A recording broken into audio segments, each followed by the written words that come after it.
Broadcasting way too early from three separate Wi-Fi connections. It's PT Breakfast Club with Tony Maritato, Dave Kittle, and Jimmy McKay.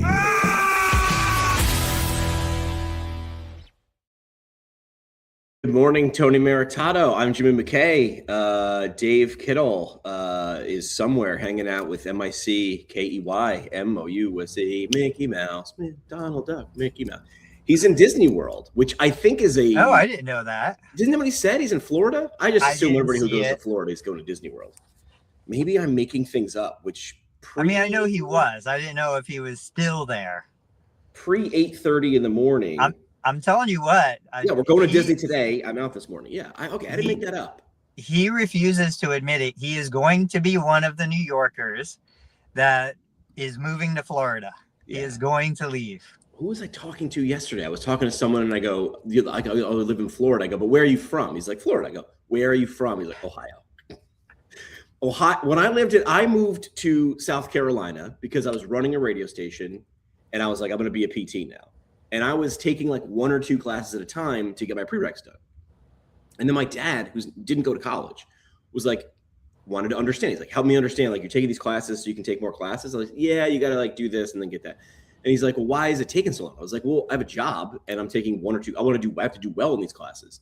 And he's like, so if you quit and moved here with me and live here for free in South Carolina, you could do it faster. And I was like, yup. And he's like, do you want to do that? I was like, oh, I have boxes now. Like I had already just materialized. I was like, sure.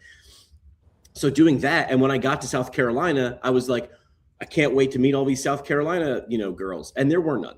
They were all from Ohio and Pennsylvania and New York and New Jersey. And I was like, where are all the girls with the accents? They did not exist. They didn't exist. Yeah. All right. So Dave's in Florida. We are here. How was your New Year's? How was your Christmas? We haven't done this in a while. We did New Year's Day episode. So right. it was good. Everything was awesome. We had a great time. Family is good. Family is healthy.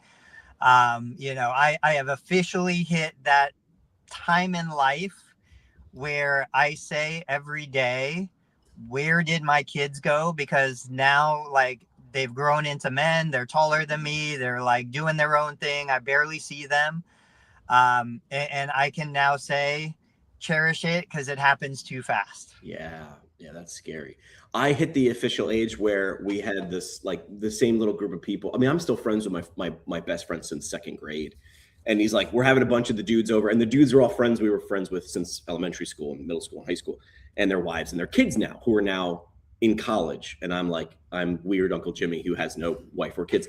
And I look at my buddy Brian, who had just driven back from Florida. The more he got back at 8 a.m. Now it's like 10 o'clock and he's wasted tired. He's like, I'm barely hanging on. And I go, I'm exhausted too. I slept at home. I go, do you mind? I go, what would happen if I just dipped out? And he goes, you're the only one who can. Like, we're all living through you. He's like, run.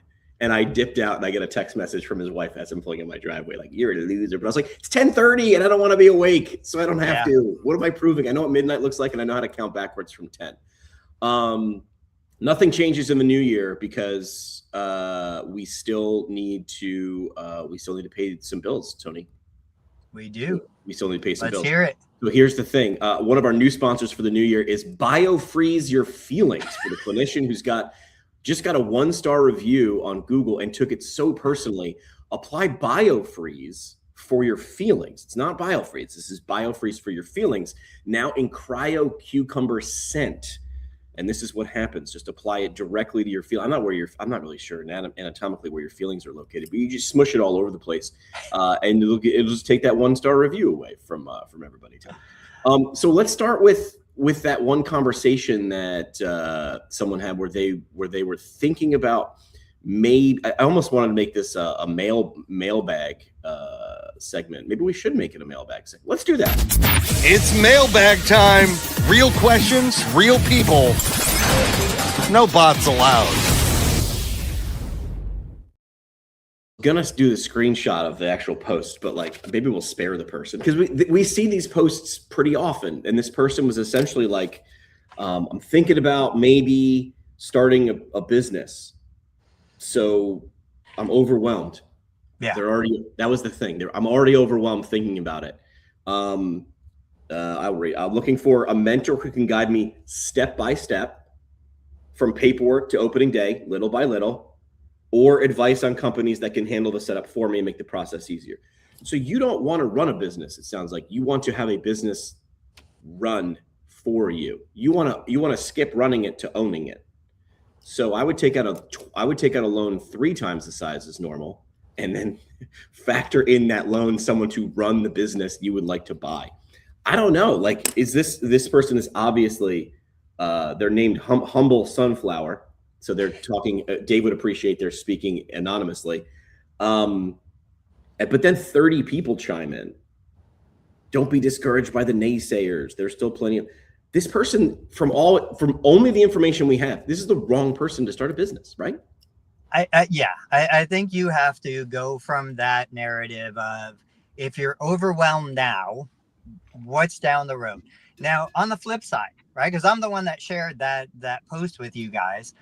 I knew Dave would go crazy. Too bad he's not here to discuss it.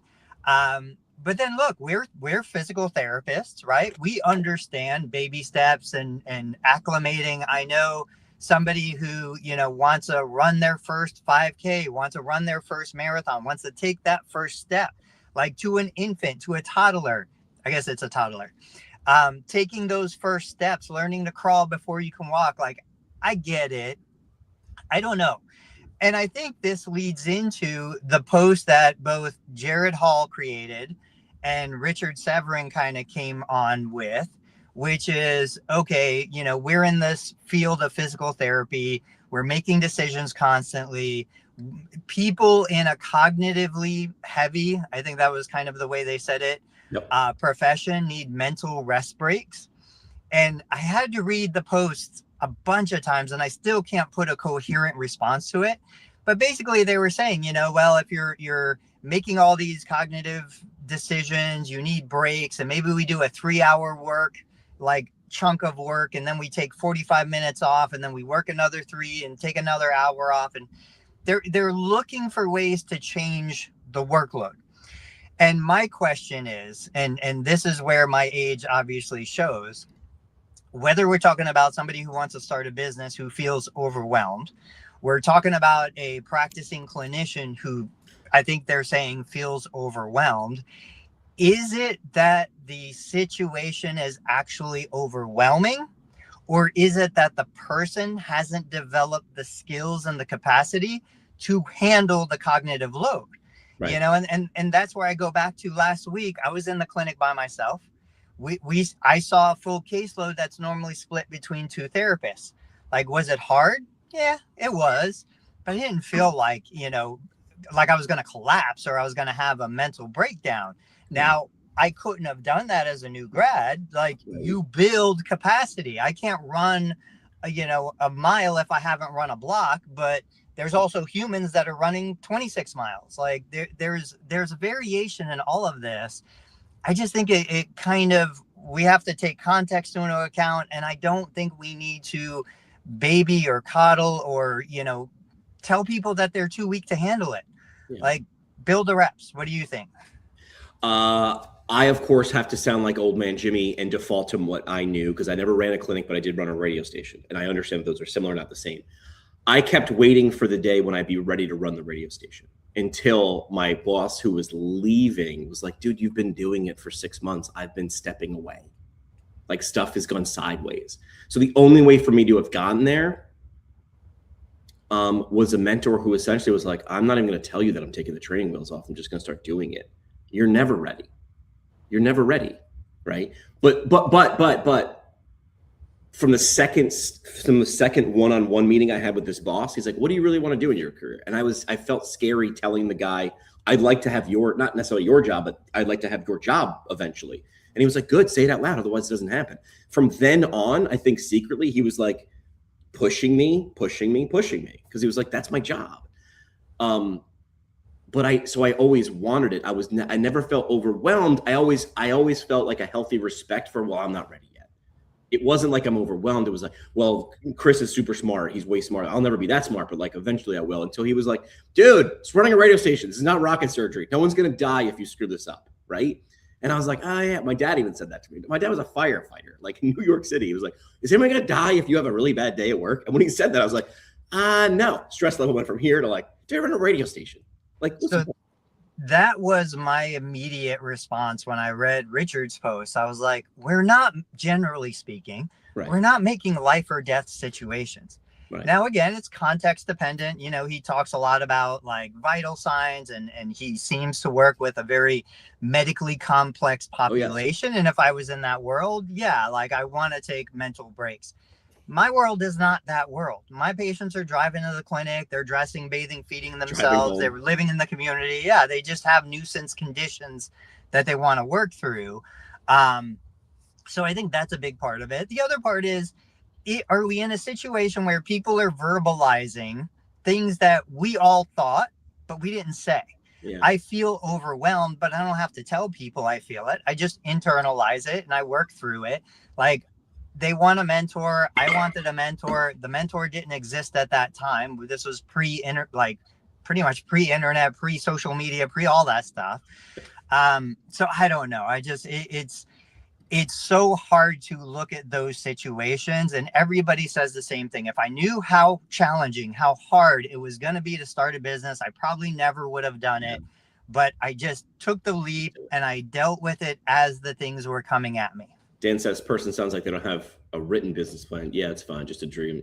Yeah. I mean, you want someone else to do the work. Ben's saying going through the steps of learning brings the knowledge. Yes. Like you don't, I'm all pro education, but like there's a difference between theory and practice. And like, even the people who teach you theory are going to tell you, like, you need to jump out of the nest. So now we take this and we say, okay, is this another symptom of kind of the modern education system? Everybody wants to be taught everything. Yeah. Like, where are the innovators? Where are the trailblazers? Where are the people who look at this and say, you know what? Nobody's ever done what I want to do. I am going to go do it and figure it out. I am going to cut the trail in a virgin forest and I'm going to make this work. I feel like every single time I talk to somebody, they're like, well, show me how to do it. Teach me how to do it. And even if they're willing to do the work, like, you have to lift the weight. You have to do the thing. Yeah. And there isn't a teacher for everything. But Ben has also said, if you don't want the knowledge or the wisdom, or I would also say like some of the stress, do a franchise. Like that's the middle ground, right? Which is like, this is clinic in a box. We've stepped on the landmines. We've tripped over the mistakes that would normally cost you money or cripple you. So you jump in, but now you pay for that. So you want all the freedom with none of the risk. I'm launching a course today that I've been talking about. You've been talking about me doing it for 3 years, which is like, you know how to run a podcast. People want to run those now. 5 years ago, I think I had to convince people to launch a podcast. Now I just be like, do we have enough podcasts? I feel like we might. But now people are like, I don't know how to do it. I'm like, great. It's $500 for 8 weeks, which now if you do the math, I'm still sort of like $500 for 8 weeks of one-on-one, plus I'm going to add all these other things. You could Google all of the things I'm going to teach you, but I'm going to sit with you and hold your hand and look over your shoulder and then be like, now explain it to me why you're afraid again. And you're going to go, because of this. I'm going to go, that doesn't matter. And you're thinking about the wrong thing. Remember 2 weeks ago, I told you to think about A, not B. We're not worried about microphones. It does not matter. Right. So, but they want all the freedom with none of the responsibility. People love to talk about what rights they have. The other side of rights, I was taught, is responsibilities. Like, you also have responsibilities, right? This isn't going to end. This is great fuel. We'll always have something to talk about on the podcast, because this is never going to go away. There's just a new generation. Another group's going to walk in front of the firing squad and do it. Yeah. Where are the people who are the innovators? Not in this Facebook group. They're out doing stuff. That's why we don't hear about them. They do exist. They're just doing them. That's the thing. They're not asking for permission. I was asking for permission when I launched my podcast. Even though I was 33 years old, I still walked into my professor's office. I was like, think about doing this thing. And she's like, okay. I'm like, but I'm sort of asking. And she's like, are you going to do it during class? I'm like, no. She's like, I don't care. Like, in a good way, like, do it. Now we need both, right? So like, my wife and I always talk about this. We started our practice in 2001. I was not a physical therapist. I didn't even know her when I signed the lease to rent the space. And it was one of those deals where we met, we built a relationship, we got everything going. And we were like, hey, here's the space. I don't know what the storefront used to be. And almost as quickly as we were like, well, she got to do, I already started to pull paneling off the wall. And I'm like, we got to just start doing this. And so the joke between us is, she is the quintessential physical therapist. You know, she did all the proper stuff and followed all the rules and did everything.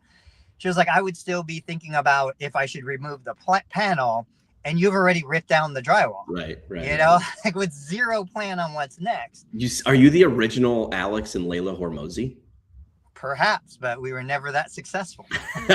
Well, I think you need in any good combo like a wow and a how. Like you've seen me talking to Andrea Cheney a couple times, and she's a marketer, but she's very much, there's a Venn diagram. Is she also a therapist? No. Okay.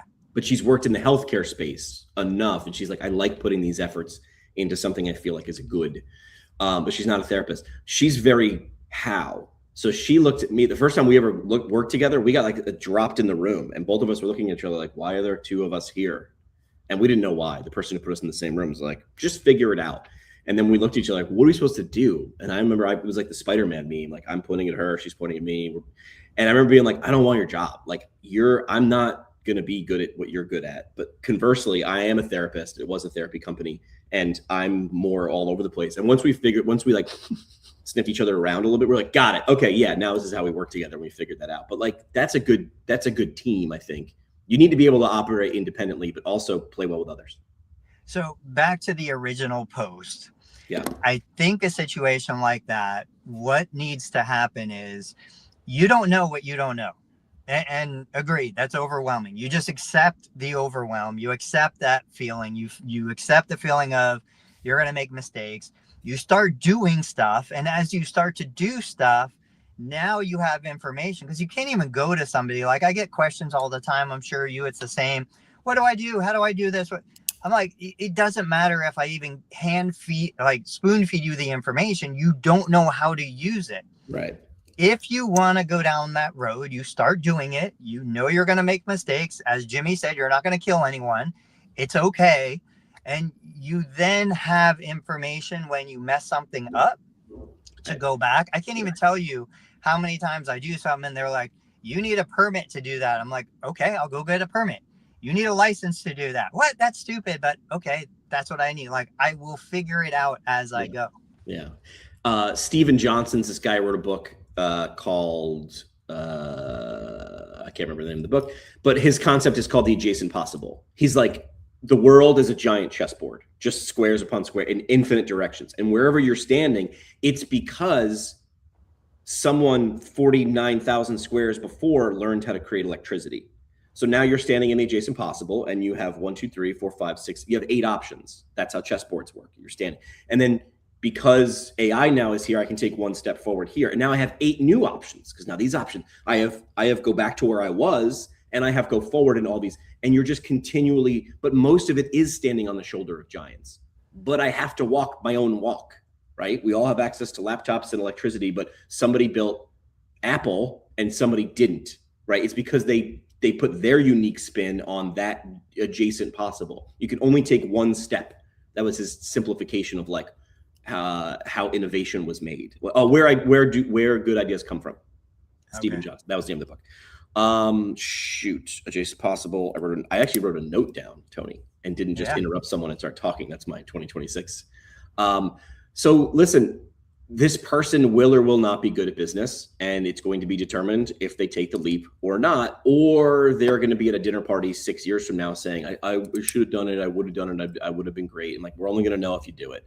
And there is no perfect, and I'm very sorry, but that's our psychological analysis of this anonymous person in the Facebook group for 18 and a half minutes. Can we spend a couple minutes talking about EMRs? Yes. What do you want to talk about EMRs? So again, this plays off of Jared Hall, Richard Severin's post. You know, they were saying how therapists are overwhelmed with cognitive decisions and all of this stuff. And it got me thinking again. I'm like, I did finally squeak out a response, and I said something along the lines of, I think a lot of the decisions that therapists are burdened with are not decisions therapists should be making.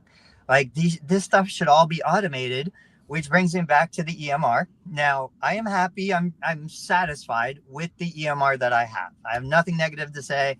They've made great advances in EMRs compared to what I had purchased back in like the mid 2000s.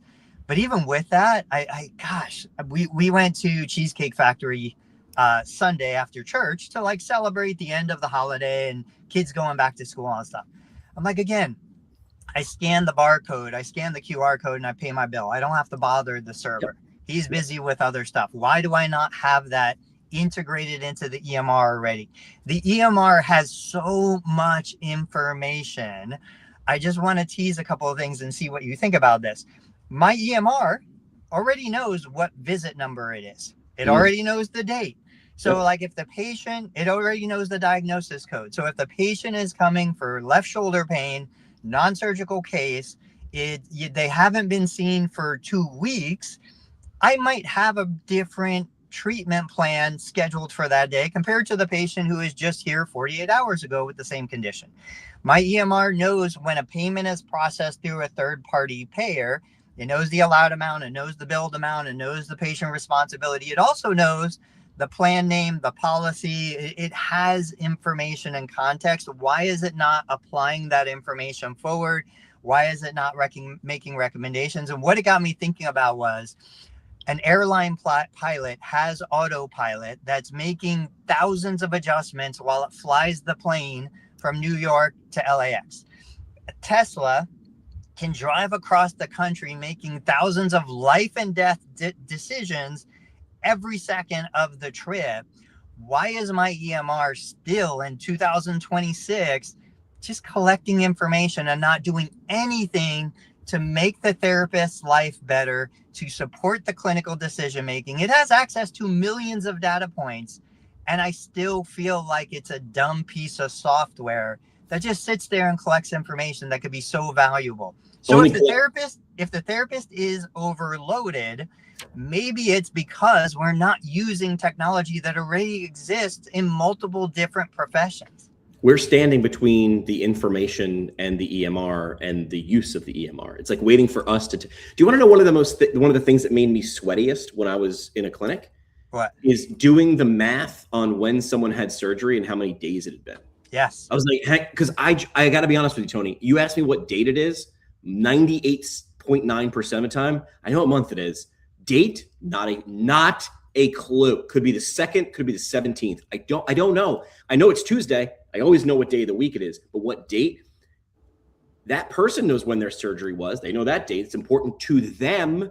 But yes, I would be like, well, you're at 2 weeks from post-surgery. They're like, we're at 6 weeks post-surgery. I'm like, yeah, totally. Because it was April, and I'm like, now it's June, July. I don't know what month it is. That's the bare minimum. I'll give you one example that brought this to light with me. It was Seth Godin who asked a simple question. Cover your ears if you don't want to be pissed off every time you buy something now. Seth Godin says when you go name, when you're buying something online, name, address, like street, 22 Main Street, town name, zip code, state. He goes, I'm going to slap you across the face now. If I put my zip code in, mine's 12586. Can I live in Iowa? I have to live in one town. 12586 is Walden, New York. Thanks for coming. Then why am I typing Walden, then doing a drop down to New York, then typing in a secret code 12586? Why is there not a plugin? It's still not here. This was a decade ago. Seth Godin pointed this out. Why is not 12586 automatically go bing, bing, done, move on? Yeah. Still does this.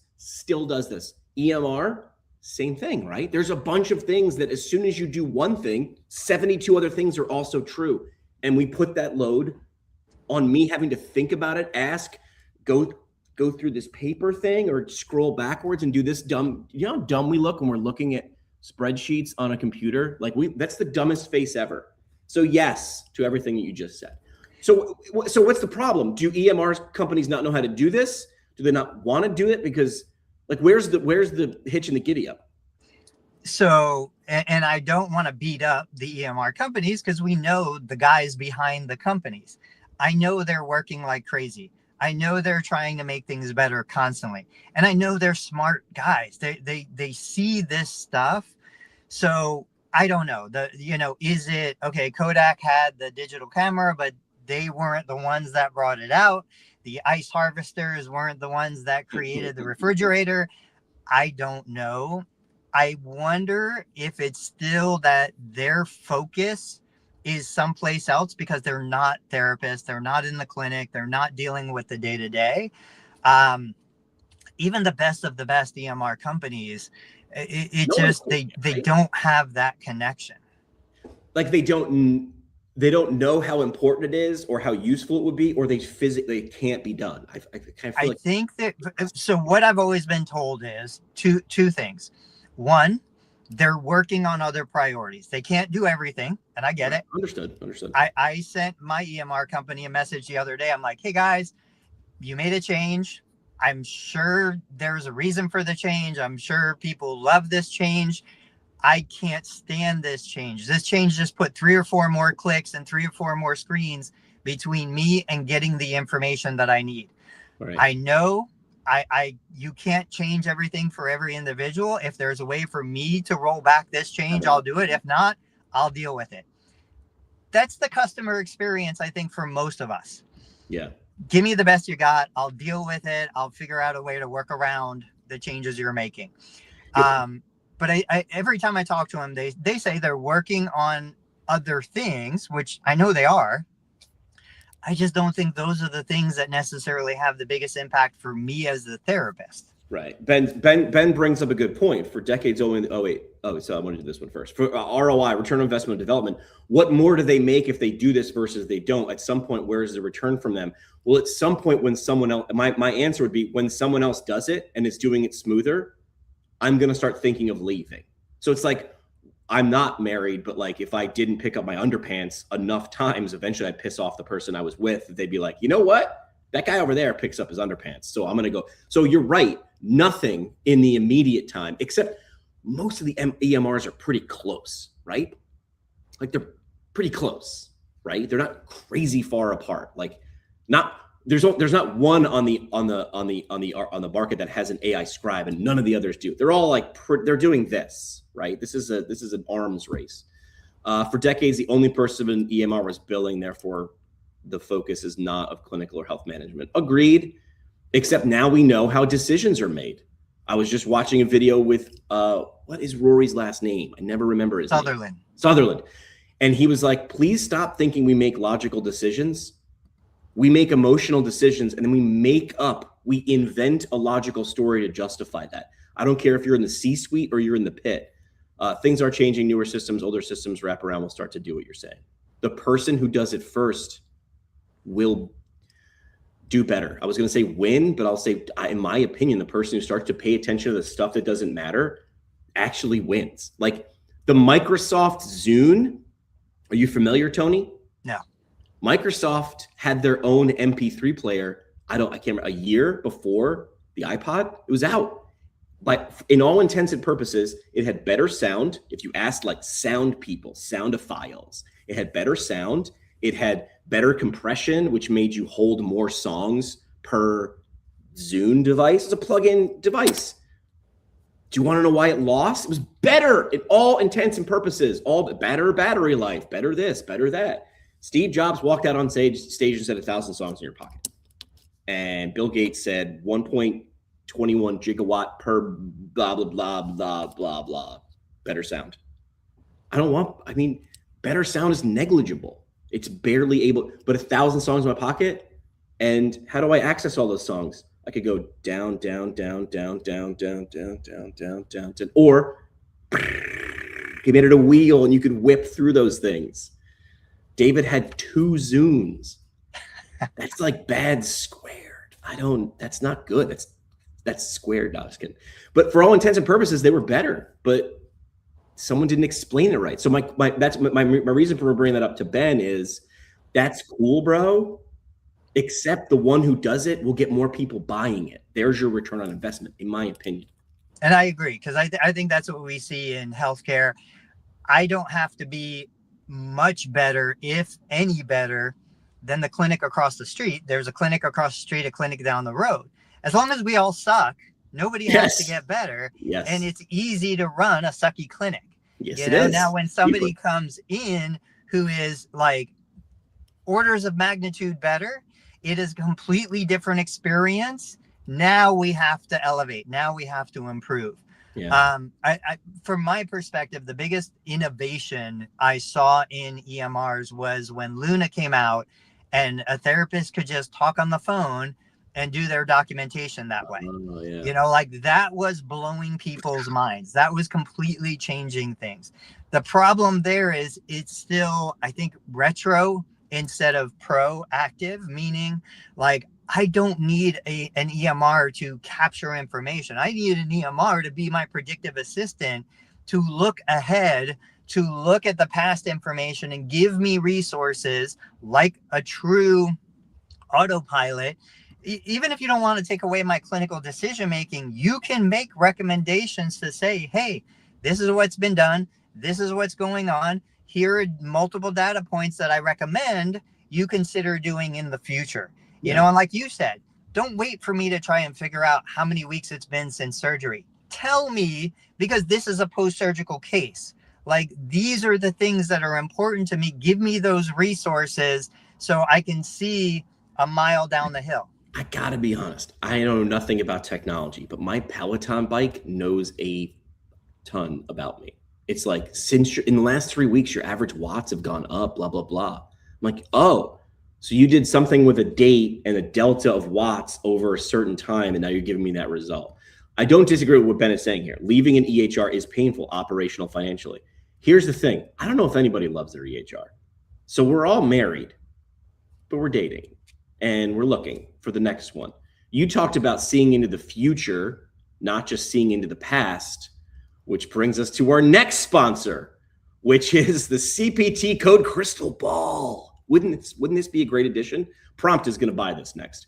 Are you tired of coding blind? The CPT code Crystal Ball reveals exactly what UHC might approve this month. Disclaimer, the ball is foggy 93% of the time. Our lawyers made us say that. So find out cptcodecrystalball.com to get your crystal ball to code. We're all just guessing. We're spray and pray.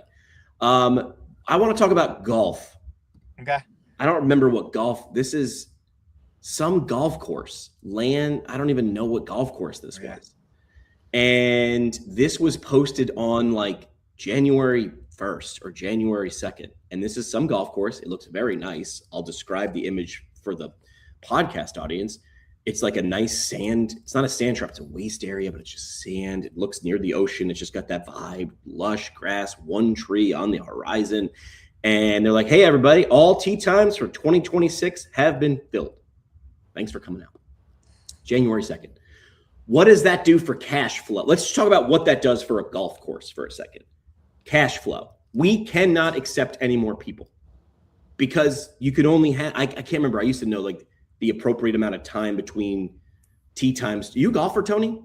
Not much. I'll do it occasionally. Yeah. You understand the concept. Yeah. So, and I remember as a kid being like, why are tee times 7:14, 7:23 and a half? And it's like, because they're estimating, and the goal is stack as many foursomes so you keep the golf experience. You don't want someone up your ass, and you don't want to be up someone's ass. You want to be backed up. But the golf course is like, want to get as many guys through. So that's why there's a dude who's like the Mater D who's at the front going, okay, McKay up on McKay 4. And you're like, hey man, how you doing? The guy's like, put the ball on the tee.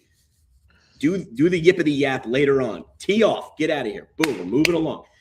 These guys are booked for 2026. I don't know the math on that, but what does that do for a business, even if you know nothing about golf, Tony? I mean, it takes the peaks and the troughs away, basically. You do cap your upside potential, but then you also limit your downside risk. You know your budget for the year. You have money in the bank. Like, it guarantees, it allows you to make forward-thinking decisions. Huge. You are not playing catch up. Here's the thing. They're all booked. You know not everybody's going to show up. Even better. So if you knew your numbers well enough and you have margin here, you're already in the black. Now you can get creative. Now you can go, We know 26% of people who have a tee time don't show up because life or whatever. What do we do then? I was thinking about this. I was like, you fly standby. Who wants to fly standby? You do the same as a ski resort. If I'm a solo skier, I can sort of go on the shorter line than if I'm with a group of 2 or 3 other people. And then you get paired with singles to move it along. I would invest in a fly standby app. It's called it's tee time. It's a flight, right? I would do a standby app. I would maybe create a secondary market for that, because you're not only paying for golf. What do you do at hole 9 and 8 after 9 and after 18? You go get some hot dogs and you get some overpriced drinks and you load up, and then you stop by the pro shop. Every one of those missed tee times is missed revenue. They're already paid for. How do I fill them back up? How do I dictate the secondary market if there is one? That's insane to me, but this is big on tickets. Maybe it's big on golf. My first question would be, dude, how did you do that? That's the question. How did you? I guess you get so damn good and so damn popular, and you live in an area where people want to come and play that golf course, and you have low supply and high demand, and that's what you do. So I guess my question is, man, how do you do that? Could you now? You've talked about this before. The 5:15 appointment is really, really valuable.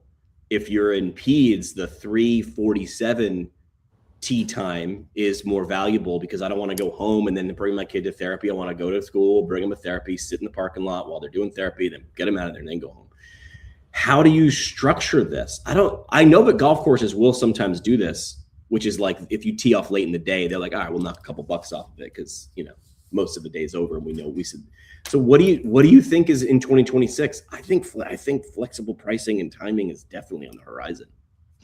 Yeah. Which kind of related to the EMR.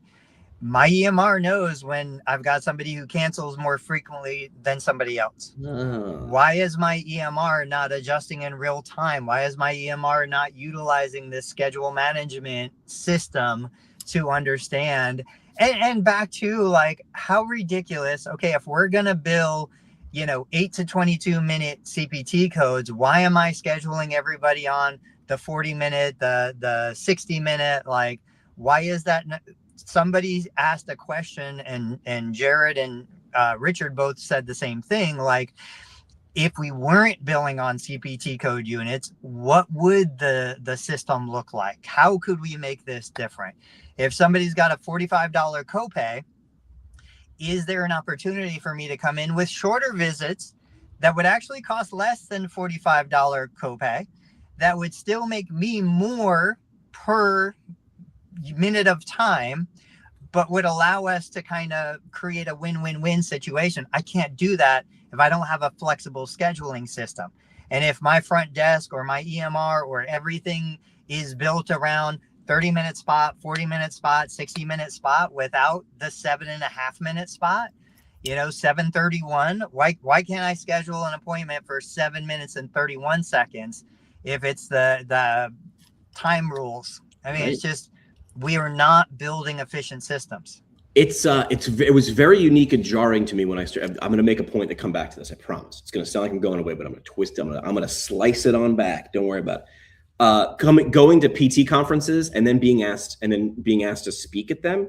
Hey, Jimmy, we'd love to have you speak at this conference for 90 minutes, whatever topic that you want. And I remember the first time I did that, I was like, I don't have a 90-minute talk on that. I could do a 42-minute talk and then give someone else the difference.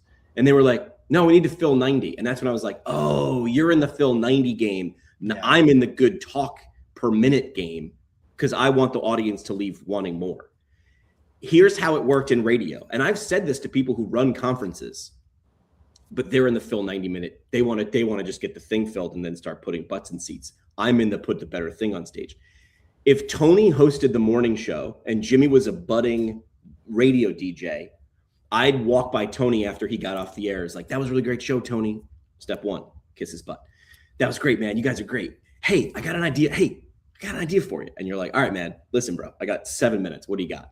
I would now pitch the idea. And then you're sitting there and you're listening and you're envisioning how you would pull this off because it's your show. Tony's got to fill 5 hours, but the quality of the 5 hours, he's got 2 choices. Do something funny with a microphone or shut up and play some Pearl Jam. Figure out what math you want to do. I'm now pitching because I want to get on the show because the morning show is more listened to. And what I would not do is go, Tony, I got an idea for a 15-minute bit. We're going to do this and this and this. Not how it works. You give me the bit. I then tell you, number 1, if it's on the air. Number 2, how much time you're getting. It's worth. And then I tell you, I'm going to take your idea, I'm going to mold it. We don't do that with conferences, and we don't do that in clinical. Everything's you have to become a cat. Do you ever notice how cats, when they sit in a box, they become the shape of a box, or they sit in a cylinder, they become the cylinder? That's not how it should work. A 9-minute appointment should exist. I'm agreeing with you because it's better. Because it's better. And now we have AI and we have the ability to do a 9-minute appointment. Why don't we? No one's asked for it enough. We need more. You know what we should start selling? Pitchforks and torches. And we should show up where these decisions are made and where it's done, and then things will get changed. Pitchforks and torches. So that was the golf course. I thought it was brilliant. These guys are stacked up. All tee times for 2026 have been filled. How great would it be if your clinic was close to that? You asked a question. I thought it was attached to that post saying, should we call appointments something different? What were you thinking? I don't know. But, when I go to book my haircut with Rod down the street, I book through an app now. I love it. Rod's cutting hair. Why is he answering the phone and looking at a book? So I book. And the last step is, hey, man, if you don't come, it's $35. You're paying for the haircut. And I'm like, got it. Rod's busy. And I don't want a random dude cutting my hair. I'm going to Rod for 5 years, 6 years. This also goes into the cancellation fee, which is like, it's not a cancellation fee. You already paid for this. Paid for it. There's a psychological difference there. Rory Sutherland would have a field day with this, which is you don't charge a cancellation fee. You take the money when you book the time. Right. Hairstylists do this, and we do not bat an eye. Massage therapists do this. We do not bat an eye. They understand. I booked 5 to 6. 5 to 6 is gone.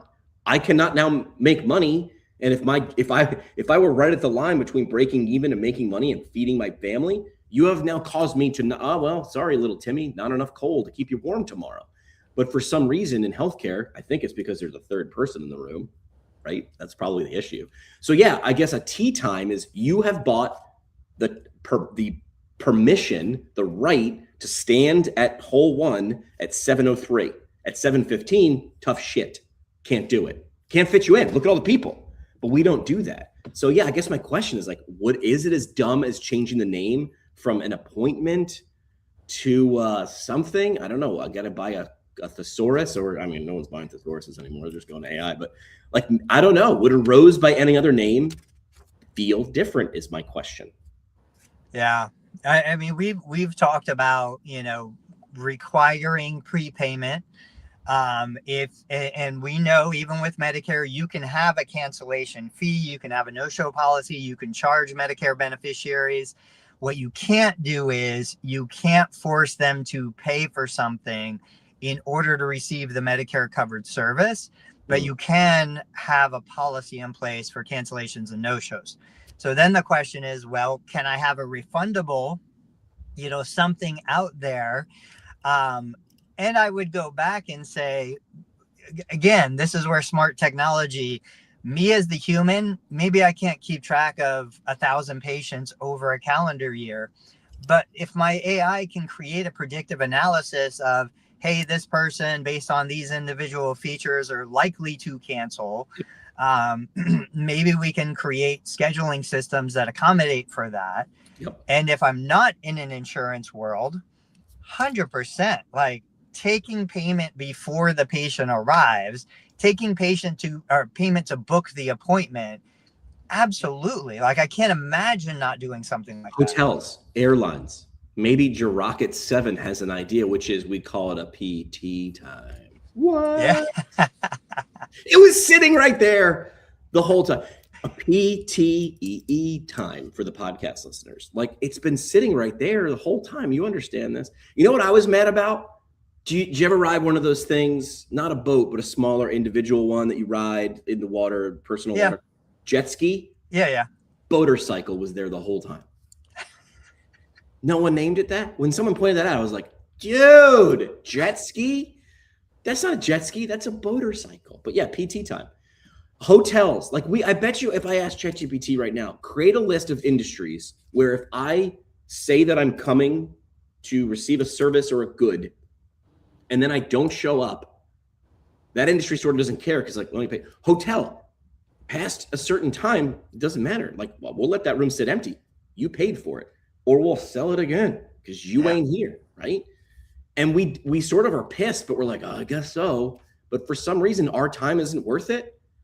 This is not a logistics question. This is a psychology question. This is like, well, Peace Corps, Gene, we're okay. Oh, I want to save everybody. So that's the thing. In healthcare, nobody ever wants to blame the patient for the patient's situation. And I totally get it. What about blaming the provider for the provider situation? Like, when do we as the provider, as the business owner, as the therapist, when do we take the responsibility for not implementing the systems that we see are successful in so many other industries, so many other professions? Well, they're not like us. And what? They're not like us. Yeah. We're different. And I know what to do. I see what should be done. Jimmy and Tony are saying we should be doing this, but I don't do it.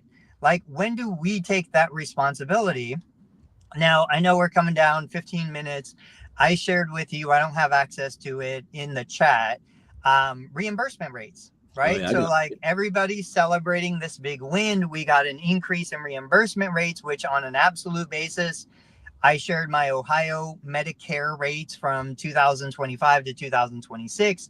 Yes, in fact, we did get a 0.5 to 2.5% increase, but inflation adjusted, we're still losing money.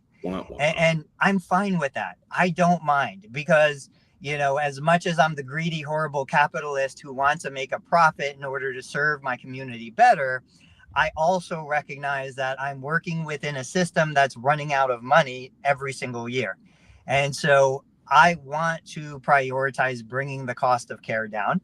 That's where it becomes my responsibility to say, okay, I need to make more efficient decisions. I need to leverage technology. I need to improve my systems so I can deliver a unit of therapy to Medicare beneficiaries for less cost, which allows me to make a profit. Yep. Or I need to make the profit on something else layered on top. So here are the actual numbers, the absolute number plus the inflation adjusted number. We're still losing. Yeah. People do pay a lot of attention. I don't think I have the graphic anymore. I used to play it. I think you and Dave used to laugh, where it's just the seesaw. It's like people will bitch about the cost of something, how much I have to pay, but it's like, what if you did better? This is where that app like Rocket Money does great. It's like the cost of gas is going to be the cost of gas, but you're paying for 7 subscriptions blindly. Like, get rid of that. So pay attention to the other side of the equation, which is like Medicare's paying us less. We're going to go underwater. Time to figure out how to make your boat. That's what happens in every war movie. We're going down, guys. Dump the fuel. Get rid of all the things that are heavy. It's like, get as light as possible. Why are you not doing it? That's the only side of the equation you can actually affect. You can yell at the other side of the equation, but Tony, I got to be honest, yelling at the other side of the equation to be fair, it just hasn't worked yet. It just hasn't worked yet. Maybe screaming at Medicare again, maybe bitching at about the APTA will work in 2026. Hey, let's be optimistic, everybody.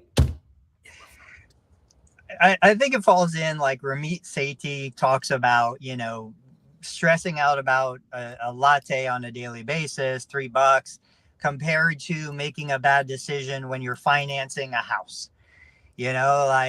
Let's look at the big things. What has the big impact? And I talked about this and I didn't really get a response. I said, look, okay, I just realized I was today years old. That's what people say. When I'm like, you know what? I understand professional organizations are fighting to increase reimbursement. But I'm like, are we fighting for 3% or are we fighting for 150%? I can't get behind a 3%, 5%, 10% increase in reimbursement from Medicare and the like. It's not going to matter. It's going to disappear on the balance sheet. It's going to have a nominal or no impact. If you're telling me you're going to fight to double reimbursement, okay, maybe that's going to have some measurable change on how things are going. We don't even know what they're fighting for. Yeah, I mean, to be honest, I have no. And by the time you win that, are you already in the red? Do you know what I mean? Like, we've been fighting for 12 years and we got the 3%. It's like, dude, but we've lost 3% over 10 years. So we're down 30. Right. Thanks. You know, but what you're sort of advocating for is, and I was taught this once, there was a big housing company coming into my town when I was like in high school, and they came in with these plans. And they were like, we're gonna build 1,000 houses. People were losing their minds. They were like, that's gonna do this and this and this and this. And the housing company like did a town hall or whatever. And there was this dude who was in my neighborhood who was just this smart old dude who says, they're not gonna build 1,000 houses. He's like, and people were like, yeah, because we're bitching at the town hall. He goes, they want to build 200 houses. So they came with 1,000. Everyone got all riled up, and then they'll go, you know what? You guys are right. We're just gonna build 200. So they asked for 1,000, knowing they were never going to do 1,000. It wasn't possible. And then they were like, I guess we'll settle on 200. That's what they wanted the whole time. But you had to ask for the 1,000 and get everybody like, what? The problem is you're negotiating, in my opinion, and I know very little about advocacy. There's no reason for Medicare to be like, oh, I guess so. They're like the TSA. Someone was like, when's the TSA going to get better? And I was like, never. Well, they need to. Is there a different line somewhere at the airport? There's no Coke. Sorry, there's no Pepsi to come along to say Coke better get their stuff together or they're going to get run out of business. Well, you've got Clear and PreCheck. Yeah, it all leads to TSA. It's just different routes to TSA, bro. Like, it's different shades of bad. So there's no real reason. So that's why, like, if looking at it this way, do you want to advocate for maybe someone giving you more soup, sir? Or do you want to do your own thing and lower the cost, even if you're going to still take insurance? Okay, I'm handcuffed. That's the system I'm in. Affect the side of the equation you can. This goes back to the dumb saying, which is like, control the controllables. But we'll still yell at the APTA and Medicare. I'm like, they don't care. When will they? Never. Like, they're not going to. You're going to be dead before anything changes. And that's not me being morbid. That's me being real. And I would say everybody is doing their thing. APTA is working hard as they can on the things that they're working on. As hard as they can. Yes. EMR companies are working hard as they can on the things that they think are important. PTs are working as hard as they can on the things that are important. This is where I try to balance, like, okay, I would love to pay everybody more. I would love to have universal health care. I would love to, everybody to get every kid in school to get a personalized tutor that spends an hour on every single subject. I love it all. It's not going to happen. So let me affect the things that I can actually change. I can provide a better experience in my clinic than the clinic across the street for less money and more profit within the scope of what I'm allowed to do legally. If we remove the legal part of it, I could do a whole lot more. Adam Meekins did have a rant the other day where he essentially said what you said 9 months ago, which he's like, dude, this guy over here is a personal trainer who's unregulated, can say whatever they want. I can say, and do you know Adam's like story right now? Adam Meekins' story? He's been on like double, quadruple secret probation for like 7 years. Like, his license is like potentially being taken away for dropping F-bombs on the internet. And I'm like, sorry. Jimmy comes in with the First Amendment again. And I know we're talking about America or Europe, but I'm like, the social media is sort of its own country. You could, like, I guess within reason, but I don't think Adams crossed that line. Like, he didn't advocate for anyone, things that I would say, First Amendment, not so great, like murdering someone, not great. Mostly anything with kids, out, not cool. Adam's just like, I think your opinion sucks. And then he just adds colorful language and he doesn't stop. Here's the thing. He believes he's right, whether or not he's right or not. But like, now his livelihood is on the line. The reason I'm bringing this up is did you hear the new thing with Mel? You know who Mel Robbins is? Yeah. Yeah. Now she's selling like protein powder. So people are like, oh, got it. It was write the book, get the attention. Now here comes the grift. And it's like, oh, okay. In my mind, I'm like, what's she selling? And like protein powder. I'm like, all right.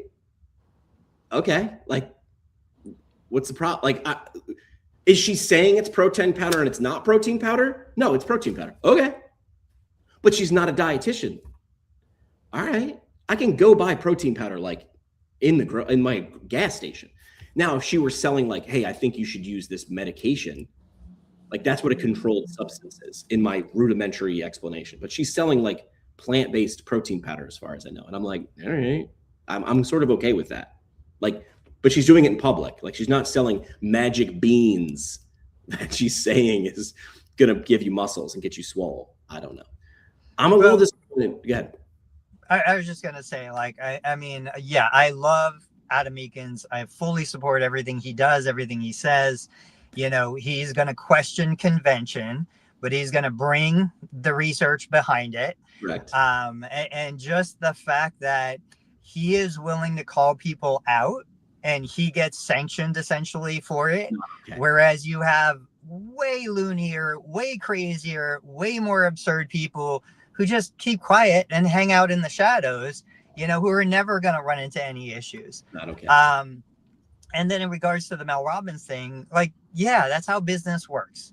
Now, you know, she is going to make her decisions. She's going to need to make money to support the machine that she has created. Mm-hmm. And I think this is where it gets a little scary in healthcare, because you have this huge working population, and we've got a couple minutes. I want to bounce this off of you because I'm trying to figure this out for myself. We always hear the people who say, well, you know, you can't have the business without the workers. I get it. Like the people, we're the workers. We're the ones that are treating the patients. We're the ones that are doing the heavy lifting. We're the bricklayers. But then you also can't have the business without the owner and the investor. And we're that too. So I'm like, as the population increases of people who feel cheated, who believe that they're being taken advantage of, they're obviously going to make decisions that are not in the best interest of the business and keeping the business operational. At some point, there's no reason to have the business if there's not a profit for the business owner. I don't know. It's just like the loudest voice on social media right now is the persecuted worker. And this is going to go full circle all the way back to Jared Hall and Richard Severin's post. It's like, if Jimmy, you tell me that I'm being taken advantage of because I'm working harder than everybody else and I'm not making as much as I deserve, that's an easy message for you to sell to me. And that's a message that's going to resonate with me. And I'm going to feel persecuted and I'm going to become the victim. And you are going to sell me that message to a point where I can't even hear the other side, which is, what are we supposed to do? This is what the service is valued at. Right. This is what people are willing to pay for this service. Now, on a small scale, it's easy for me to just close the clinic. Right. You know, it's easy for me to shut down and go do something else. But that's not the answer. Obviously, it hurts patients. It hurts the profession. It hurts everything. I don't know. Do you think about that? Do you have any like? Yeah. I mean, quit. You can do it better. You just told me if you're the persecuted worker and you're like, I can run a business better. It's like, have at it. Do it. So what do you, let's think of this as kind of the closing. What is the reason they're not? Because this is the theme, today's theme. Why aren't EMRs working on other things? Why aren't APTA working on, why isn't the persecuted worker who feels underpaid and overworked and taken advantage of, and somebody used the word the other day, bullied.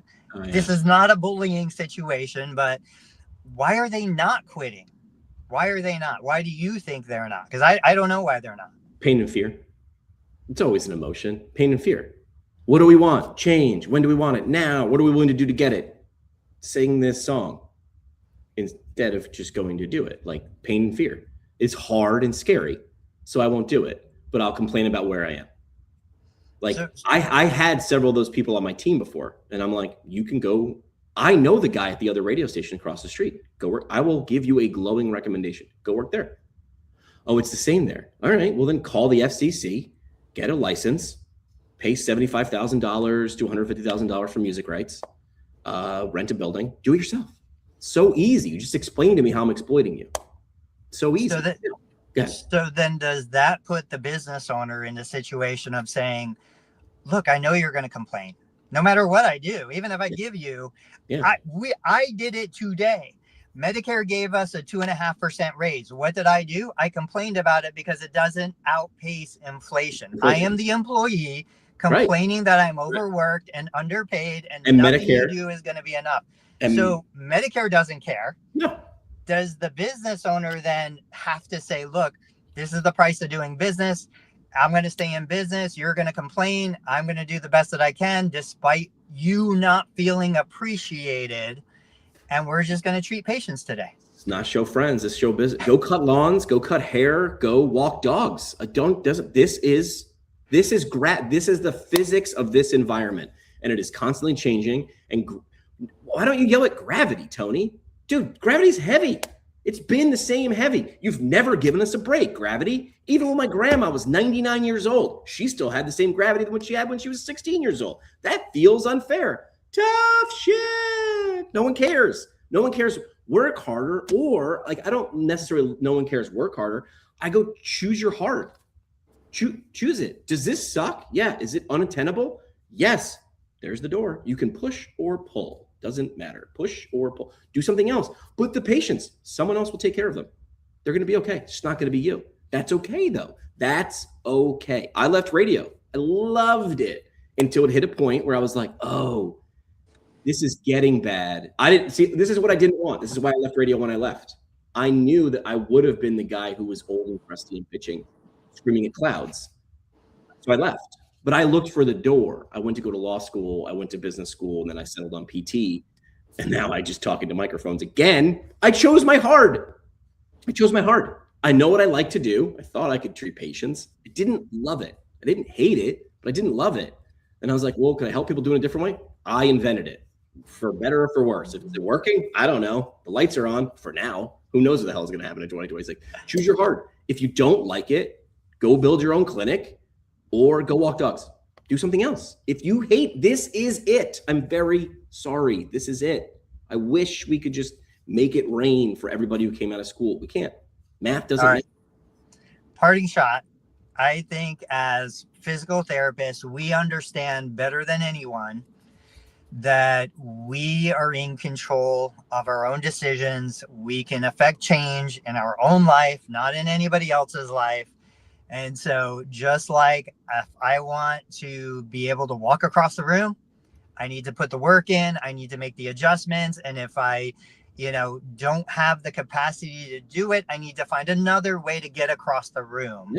Yep. But I'm always going to be working toward getting across the room. That is within my independence as a human. What you got?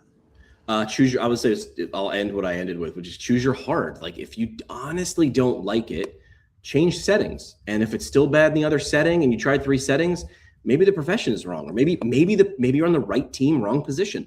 Choose your heart. To me, right field was hard, but first base was not hard. I chose my heart. I didn't leave baseball. But if baseball still sucked, would have left baseball, would have went swimming. Choose your heart. The final thing I'll say is you're really never too old to change whatever. Yeah. Listen, if Gary Vee had this line, he's like, if you truly have a bullshit job, quit. There's bullshit jobs everywhere, right? And then Jim Carrey, I'll end on Jim Carrey. He said his dad was funnier than him, but decided to be an accountant or whatever, and then got fired. He was an accountant because it was safer than being a comedian. So you could fail at the thing you freaking hate anyway. Might as well choose your heart and choose the right thing. I hope Dave has fun on Space Mountain. I want to see lots of pictures. We'll be back on Thursday. Tony, I'll talk to you soon. That's it. We're out. Boys, what the hell are you doing? Follow Tony Maritano on YouTube at Total Therapy Solution. Find Dave Kittle at ConciergePainRelief.com and on YouTube at The Dave Kittle Show. And follow Jimmy McKay at PT Pintcast on YouTube, the socials, and wherever you binge podcasts you pretend are for CEUs. And hey, just a reminder, none of this was for advice. This was for entertainment only. Our lawyers say that counts. Thanks, Keegan.